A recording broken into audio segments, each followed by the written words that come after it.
ओम आप सभी को नमस्ते जी। आज हम सभी की तरफ से आप सभी को महिला दिवस की हार्दिक शुभकामनाएं। मैं शुभांगिनी। मैं अंकिता। मैं अंशिता। आज हम सभी पतंजलि गुरुकुलम देवप्रयाग की छात्राएं आप सभी के समक्ष महिला दिवस के उपलक्ष्य पर अपनी कुछ अभिव्यक्ति करना चाहती हैं। जैसा कि हमारे रामायण में भी लिखा है, जननी जन्म भूमिश्च स्वर्गादपि गरीयसी, जिसमें भगवान श्री राम ने स्वयं कहा है कि जो जननी अर्थात माता, जन्मभूमि अर्थात हमारी ये भूमि जन्मभूमि दोनों ही स्वर्ग से भी बढ़कर है। अतः अपनी जननी का सम्मान करें, अपनी माता को सम्मान दें, चाहे वो माँ ही क्यों न हो, माँ हो या बेटी हो या बहन हो, कोई भी हो, सब में मातृत्व निहित है। तो इसलिए सबका सम्मान करना हमारा परम कर्तव्य है। हमारे धर्म में भी नारियों का सम्मान करना लिखा है, जैसा कि हमारे शास्त्रों में भी लिखा है, यत्र नार्यस्तु पूज्यन्ते रमन्ते तत्र देवता, अर्थात नारियां जहाँ पूजित होती हैं वहीं देवताओं का वास होता है। इसलिए हमें नारियों का सम्मान देना चाहिए। जैसा कि हमारे मध्य युगों में हमारी नारियों का जो उच्च स्तर था वो नीचे की तरफ गिरता चला गया, नारियों का पतन होता चला गया, जिसका कारण हमारे ऊपर विदेशी आक्रांताओं का आक्रमण रहा है, जिसमें मुख्यतः मुगल रहे हैं। मुगलों ने हमारी महिलाओं पर इतने अत्याचार किए कि वो निडर होकर बाहर भी न निकल सकी। वो बाहर निकलने में डरती थी, अपनी शिक्षा को पूरी तक नहीं कर पाती थी, इसलिए माता पिता भी उन्हें बाहर निकलने पर बाध्य कर देते थे। उन्हें उनसे कोई कार्य नहीं करवाया जाता था। माता पिता भी डरते थे कि कहीं हमारी बेटी को कोई दुख न तकलीफ न हो जाए, तो इसलिए वो अपनी जिम्मेदारियों को जल्दी पूरा करते हुए उन्हें उनका जल्दी विवाह कर देते थे, या फिर वो इतना डर जाते थे कि कहीं उनका मान सम्मान कहीं चला न जाए, इसलिए उनको भ्रूण हत्या भी कर दिया करते थे। जब ऐसे समाज में जहाँ इतनी सारी भयावह स्थिति हो जाए कि बेटियां अपना सिर ऊंचा करके चल न सके, तो फिर ऐसे समाज का उत्थान कैसे हो सकता है? तो फिर मुगल इसमें दायित्व समझते हैं, लेकिन ऐसी ही स्थितियां बनती गई कि वो आज तक भी उसे सुधारने में हमें बहुत कठिनाई पड़ती है। जैसे देखिए, जैसे आज हम यहाँ पर खड़े हैं, पढ़ रहे हैं, तो कितने लोगों ने महान कष्ट किए हैं कि आज हम यहाँ पर उपस्थित हैं। जैसे हम जहाँ पर अभी रह रहे हैं, तो फिर हमारे साथ कितने लोगों ने संघर्ष किए हैं, जो नारियां आज यहाँ पर हैं। जैसे हम मुगल यहाँ पर आए तो फिर उन्होंने हमारे ऊपर संघर्ष किया, तो वो जो उन्होंने इतना हमारे ऊपर अत्याचार किया, उसकी वजह से जो हमारे अंदर एक अस्तित्व बनता चला गया, वो ही हमारे ऊपर बनता चला, एक परत की परत जमती चली गई कि आज उसे हटाने में हमें बहुत समय लगता है। जबकि सरकार ने भी नारियों के लिए कई सारे प्रावधान दिए हैं कि ये करने, अगर उनको कोई कष्ट हो तो वो जाकर सीधे अपना कर सकते हैं, लेकिन आज महिलाएं लोगों से इतना डरती है कि वो अपने लिए लड़ने के मजबूर नहीं होती।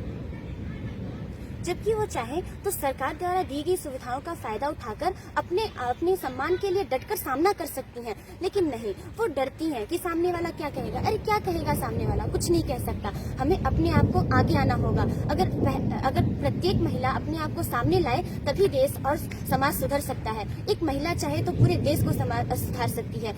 लोग कहते हैं पुरुष प्रधान देश है, पुरुष प्रधान देश नहीं, अगर महिला प्रधान देश हो जाए तो देश की उन्नति और भी ऊंची हो जाए। जैसे कि हमारे उपनिषदों में भी कहानियां आती हैं मदालसा की। मदालसा एक महारानी थी, जब वो अपने पहले पुत्र को जन्म देती है तो फिर उस राजा आते हैं उस पुत्र का नाम रखने के लिए, तो उस पुत्र का नाम रखते हैं सुबाहु। जब भी राजा अपने पुत्रों का नाम रखते हैं, महारानी तभी मुस्कुरा देती थी, तो फिर सुबाहु नाम रखते हैं, फिर महारानी फिर मुस्कुरा देती है। फिर दूसरा पुत्र आता है, फिर उसका नाम रखते हैं, फिर महारानी मुस्कुराती है। तीसरा पुत्र आता है, फिर नाम रखते हैं, फिर चौथे पुत्र में जब राजा आते हैं तो फिर वो पूछते हैं कि महारानी, जब भी मैं नाम रखता हूँ किसी भी अपने पुत्र का, तो आप मुस्कुरा देती हैं और कुछ नहीं कहती हैं, और वैसे भी आपने मेरे 3 पुत्रों को वैरागी बना दिया। तो इसका क्या मतलब है कि एक माता चाहे तो अपने पुत्र को कुछ भी बना सकती है, तो उसे विचार करना होगा, उसे जन्म से ही अपने बच्चों को अच्छी धारणा सिखानी होगी, तभी आज ये समाज सुधरेगा। नहीं तो समाज ही हम लोगों को गिरा रहा है, और हम जो है समाज को बनाने वाले, तो हम क्यों दब कर रहे हैं? हमें आगे आना चाहिए और हमें स्वयं के समाज को आगे बढ़ाना है। तो फिर देखिए मदालसा क्या करती है, तो मदालसा बोलती है कि महाराज, तो फिर महाराज बोलते हैं कि कोई बात नहीं, इसका नाम इस बार आप ही रखिए। तो फिर मदालसा उसका नाम रखती है अरलख। तो फिर वो राजा बोलते हैं इसका तो कोई अर्थ नहीं है। तो फिर बोलती हैं जो आपने सुबाहु रखा क्या उसका कोई अर्थ निकला? वो बेटा तो वैरागी बन गया। तो बोलते हैं कि आप ऐसा क्यों करती हैं कि हमारे सारे पुत्रों को वैरागी बनाती जा रही हैं? तो फिर उन्होंने बोला कि जिसका कोई अस्तित्व नहीं, जो शरीर आज नवीन प्राप्त हुआ है हमें, कल वो पुनः नवीन हमें प्राप्त होगा, तो उसके लिए हमें इस राज वैभव से क्या मिलता है? तो फिर बोलता है कि ठीक है, आपके कथनानुसार मैं इसको राजपाट सिखा दूंगी, ये राजा बनेगा। तो उसका चौथा पुत्र जब राजा बनता है तो फिर और बाकी वो सारे जितने तीनों बेटे थे वो तो सब वैरागी बन गए, वो तो चले गए। तो फिर साथ में अंतिम दिन में वो राजा भी चले जाते हैं, वो सभी चले जाते हैं, केवल उसका चौथा बेटा राज करता है। तो फिर वो अपने बेटे को, क्योंकि धर्म शिक्षा नहीं दी होती है उसने, तो फिर वो सोचती है कि मैं अपने बेटों को लेकिन जब वो चौथा पुत्र अपना लेकर जाते हैं तो उसको छोड़कर जाते हैं राज करने के लिए, तो उसको उसकी माता एक अंगूठी देकर जाती है। उसमें उसने लिखा होता है, कुछ धर्म शिक्षाएं लिखी होती है कि उसे बोलती है कि जब आपको कोई संकट हो या फिर जब आपके ऊपर इतनी विपदाएं हैं कि आप उसका हल न निकाल सको, तो इस अंगूठी को खोलकर पढ़ लेना। तो उसने बोला ठीक है। तो फिर एक बार वो चले जाते हैं। फिर उसके बाद जब एक दिन आते हैं तो फिर एक दिन उसके ऊपर वो फिर मदकारी पीने लगता है, व्यसनों में फंस जाता है। तो फिर उसके ऊपर उसके ही पुत्र जो उसका पहला बड़ा बेटा था तो उसकी माता बोलती है कि आपका परम कर्तव्य है कि वो आपका छोटा भाई है, तो आपको उसको संभालना होगा।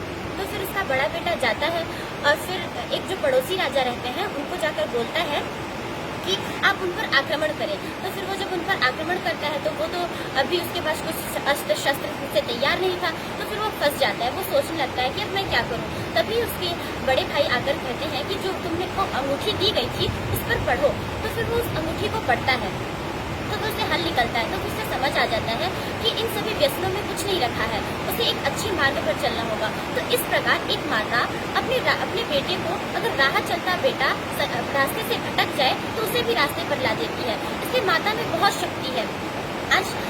लेकिन आज क्या हो रहा है, आज के समय में यदि छोटी बच्ची अगर घर में जन्म लेती है, वो बड़ी होना शुरू होती है तो उसे पढ़ने के लिए रोक देते हैं। बोलते हैं कि आगे पढ़कर क्या करोगी, फिर से चूल्हा चौका ही करना है। तो ये बात तो गलत है। और जब छोटा बच्चा पैदा हो, अगर वो रोने लगे तो बोलते हैं कि क्यों लड़कियों की तरह रो रहा है। ये बात तो गलत है, क्योंकि उस समय लड़की भी तो वहाँ मौजूद रहती होगी, उसमें अंदर क्या मानसिकता बनती होगी। इसके लिए माता पिता को ही जागरूक होना पड़ेगा। माता पिता अपनी बच्चियों को वीर वीरांगनाओं की कथाएं सुनाएं, उन पर उत्साह करें, उन्हें आगे बढ़ाने का कदम करें। अगर एक बेटी अगर आगे बढ़ेगी तभी इस समाज का उत्थान होगा। जब कोने कोने से बेटियां जागेंगी तभी तो हमारा समाज ऊपर उठेगा। आजकल तो सरकार भी इतनी सारी सुविधाएं करती है, उसका आलम्बन करके और हमें आगे उठना पड़ेगा। हमें किसी के ऊपर आश्रित होने की कोई आवश्यकता नहीं है, बल्कि हम अपने अंदर ऐसा साहस जगाएं कि लोग हमारे ऊपर आश्रित रहे।